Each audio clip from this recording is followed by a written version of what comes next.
नमस्कार दोस्तों। आप जो भी वीडियो में देख रहे हैं एक बहुत ही गंभीर मुद्दा है जो कि हमारे आसपास जहाँ पे जिन कॉलोनीज़ में सीवेज लाइन होती है वहाँ पे आम तौर पे देखा गया है कि मैनहोल साफ़ करने के बाद जो स्लज होता है, जो फिल्थ होता है, जो गंद जो होता है उसे रोड पे ही छोड़ दिया जाता है। क्या लोग इस बारे में शिकायत नहीं करते? क्या न्यूज़पेपर इस बारे में शिकायत नहीं करते? तो ऐसा क्या रीज़न है कि ये सब करने के बावजूद भी ये जो मुद्दे हैं ये इन पे कोई कार्य नहीं होता है, इनको सॉल्व करने की कोशिश नहीं की जाती है? तो वो मैं आज आपसे शेयर करूँगा।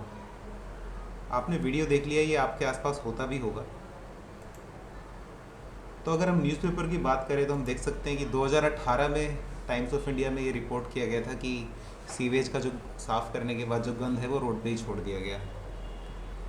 उसके बाद आप देख सकते हैं कि हम लोग, जैसे मैंने यहाँ ट्वीट भी किया हुआ है कि सेक्टर 10A में गुड़गांव में मार्केट में सीवेज साफ़ करके उसका गंद छोड़ दिया गया। कुछ दिन बाद वो वहाँ पे ड्राई हो गया, अब ये हवा में वहाँ पे उड़ता है और लोगों की जब सांस लेते हैं उनके अंदर आँखों पे जमता है और कपड़ों पे गिरता है और ना जाने कैसी कैसी बीमारियाँ करता है।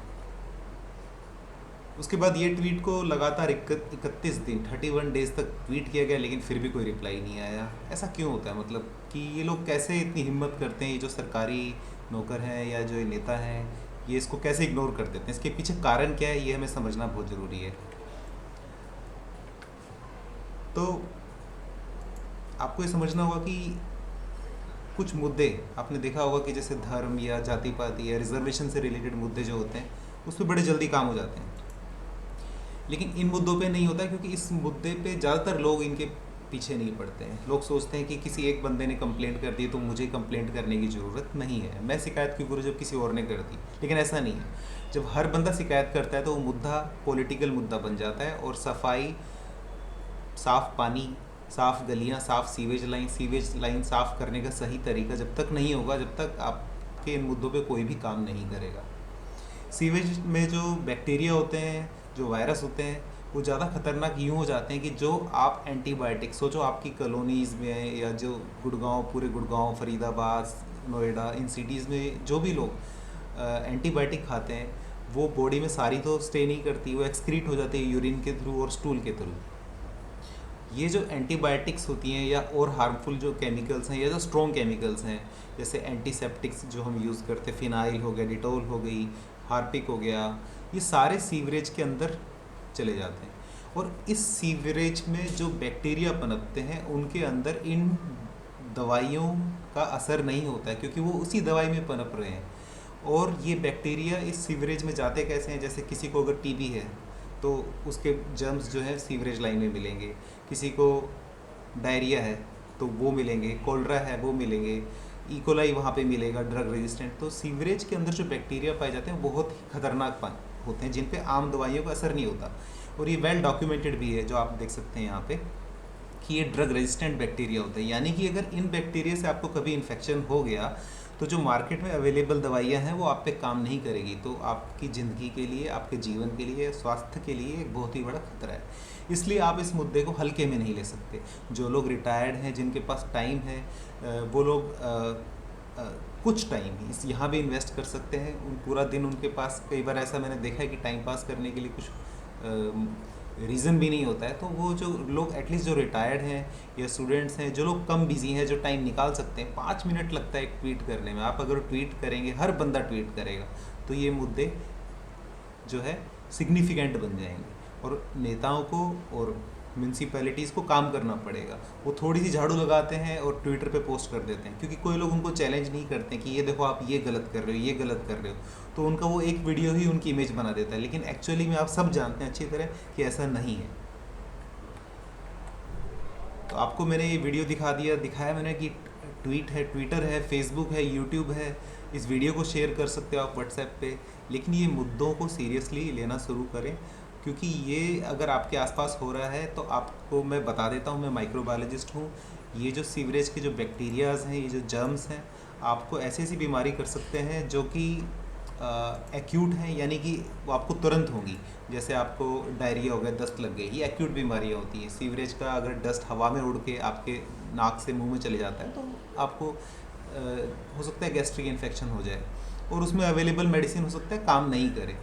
और ये हो गया एक्यूट इन्फेक्शंस। लेकिन आपको लॉन्ग टर्म बीमारी भी हो सकती हैं, जैसे अगर आप अगर बार बार ऐसे एनवायरनमेंट में रहते हैं, लंबे टाइम से ऐसे केमिकल्स या ऐसे बैक्टीरियाज या वायरसेस से एक्सपोज्ड हैं, तो हो सकता है आपको कोई क्रोनिक डिजीज़ हो जाए या कोई व्याधि हो जाए, जैसे कैंसर या क्रोन्स डिजीज़ या अल्सरेटिव कोलाइटिस, जिनका आज की डेट में कोई इलाज भी नहीं है।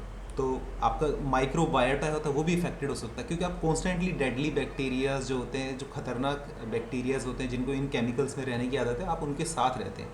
ज़रा सोच के देखिए, जब ये सीवरेज का जो गंद है जब ये रोड पे छोड़ दिया जाता है, ये आप देख सकते हैं ये साफ़ होने के बाद छोड़ दिया गया था।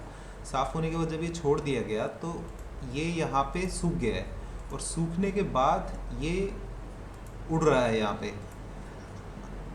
तो इस ट्वीट को हमने यूट्यूब पे भी डाला, लेकिन ये लोग इग्नोर क्यों कर देते हैं कि उनको पता है कि सिर्फ एक बंदा जगमोहन या XYZ कुछ बंदे ही ये पोस्ट कर रहे हैं, हर बंदा पोस्ट नहीं करता है। इसलिए ये बहुत ज़रूरी है कि हर बंदा ट्विटर पे कहीं भी जाए, टाइम लगे तो इन ऐसी वीडियोज़ को रिकॉर्ड करे और पोस्ट करे, और इनको एक सामाजिक मुद्दा बनाए ताकि इन पर काम होना शुरू हो जाए। आप ये देख सकते हैं ये साफ़ होने के बाद ये गंद यहीं पे छोड़ दिया गया। ये बोलते हैं कि हमारा प्रोटोकॉल है कि साफ़ होने के बाद